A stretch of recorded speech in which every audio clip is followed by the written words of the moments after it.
हम लोग पहले भी कह रहे थे कि भाजपा में ना लोकतंत्र पहले था ना अभी है। माननीय नितिन नवीन जी, मैं एक कार्यकर्ता हूं, वे मेरे बॉस हैं। हम वैसे राजनीतिक दल के लोग हैं जहां राजनीतिक सत्ता नहीं साधना है। नितिन नवीन जी आगे बढ़ो, नितिन नवीन जी आगे बढ़ो। नितिन नवीन आगे बढ़ो, इन नारों से बीजेपी मुख्यालय गूंज उठा जब 45 वर्षीय नितिन नवीन ने भारतीय जनता पार्टी के 12वें राष्ट्रीय अध्यक्ष के रूप में औपचारिक रूप से कार्यभार संभाला, जहां ये सिर्फ एक ताजपोशी नहीं थी बल्कि बीजेपी के 45 साल के सियासी इतिहास में युवा नेतृत्व पर लगाया गया सबसे बड़ा दांव भी था।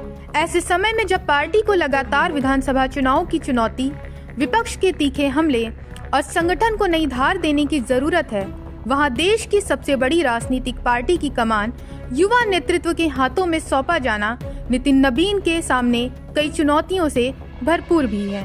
ऐसे में सवाल यहाँ ये उठता है कि 2026 से शुरू होने वाले चुनावी संग्राम से लेकर 2029 की तैयारी तक इस युवा नेतृत्व की असली परीक्षा क्या होगी।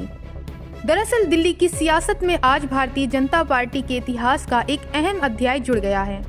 बिहार के बांकीपुर से 5 बार विधायक रहे नितिन नवीन 45 वर्ष की उम्र में ही बीजेपी के राष्ट्रीय अध्यक्ष पद की जिम्मेदारी संभालकर न सिर्फ पार्टी के सबसे युवा राष्ट्रीय अध्यक्ष के रूप में उभरे हैं, बल्कि बिहार और पूर्वी भारत से आने वाले पहले अध्यक्ष के रूप में भी उन्होंने इतिहास रच दिया है।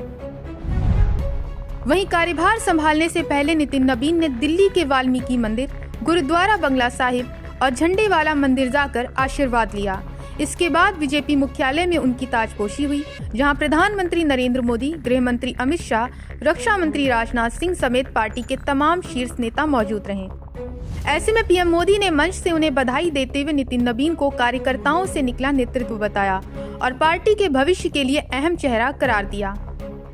मैं भारतीय जनता पार्टी का कार्यकर्ता हूं, ये सबसे बड़ा गर्व है। और जब बात पार्टी के विषयों को आती है, तब माननीय नितिन नवीन जी, मैं एक कार्यकर्ता हूं, वे मेरे बॉस हैं। वहीं शुभ अवसर पर बीजेपी के नवनिर्वाचित राष्ट्रीय अध्यक्ष नितिन नवीन ने भी पार्टी का आभार जताते हुए कहा कि हम ऐसे राजनीतिक दल से जुड़े हैं जहां राजनीति सत्ता नहीं साधना है। हम वैसे राजनीतिक दल के लोग हैं जहां राजनीतिक सत्ता नहीं साधना है, राजनीतिक भोग नहीं त्याग है, राजनीतिक ऐशो आराम नहीं तपस्या है, राजनीति कोई पदभार नहीं उत्तरदायित्व है।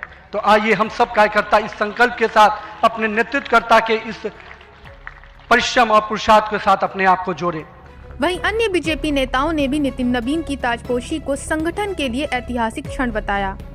देखिए, अभी तक ये हम लोग पे तोहमत लगाते थे और अभी सुनने में आ रहा है कि वो निर्विरोध चुने जा रहे हैं, उनके खिलाफ कोई भी नॉमिनेशन नहीं कर रहा है। तो ये क्या है?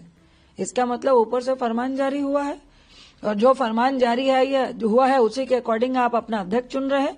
तो इनका लोकतंत्र, हम लोग पहले भी कह रहे थे कि भाजपा में ना लोकतंत्र पहले था ना अभी है। वहीं नितिन नवीन के बीजेपी के राष्ट्रीय अध्यक्ष पद का कार्यभार संभालने के बाद विपक्ष की भी प्रतिक्रिया सामने आ रही है, जहां विपक्ष ने इसे लोकतंत्र के खिलाफ बताया। यह आज बहुत ही ऐतिहासिक अवसर है जब भारतीय जनता पार्टी जैसी दुनिया की सबसे बड़ी पार्टी के राष्ट्रीय अध्यक्ष के रूप में हमारे नौजवान, ऊर्जावान, प्रतिभावान राष्ट्रीय अध्यक्ष श्री नितिन नवीन जी आज ये पदभार संभाल रहे हैं। गौरतलब है कि 2006 में सक्रिय राजनीति में आए नितिन नवीन ने युवा मोर्चा से लेकर मंत्री पद और चुनाव प्रभारी तक का शानदार सफर तय किया है। वहीं अब नितिन नवीन की नियुक्ति को बीजेपी में पीढ़ीगत बदलाव के रूप में भी देखा जा रहा है। वहीं ऐसे समय में जब देश की लगभग 65% आबादी 35 साल से कम उम्र की है, वहां पार्टी ने युवा नेतृत्व को आगे कर ये साफ कर दिया है कि आने वाली राजनीति में ऊर्जा, संगठन और जमीनी पकड़ निर्णायक होगी। हालांकि यहाँ नितिन के सामने कई चुनौतियां भी हैं। नितिन नबीन के सामने पहला बड़ा इम्तिहान 2026 के विधानसभा चुनाव होंगे। असम में सत्ता बरकरार रखना, पश्चिम बंगाल में तृणमूल कांग्रेस को चुनौती देना और केरल, तमिलनाडु जैसे राज्यों में संगठन को मजबूत करना उनकी प्राथमिक जिम्मेदारी होगी। इसके बाद 2027 में उत्तर प्रदेश का चुनाव होगा, जिसे 2029 लोकसभा चुनाव का सेमीफाइनल माना जाता है। यूपी में संगठन को एकजुट रखना और पिछली चुनावी कमजोरियों से सबक लेकर आगे बढ़ना उनके लिए बड़ी चुनौती है। साथ ही कई राज्यों में गठबंधन संतुलन, संगठनात्मक चुनाव और केंद्र में लंबे समय से सत्ता में रहने के बाद एंटी इनकम्बेंसी जैसे मुद्दे भी उनके सामने होंगे।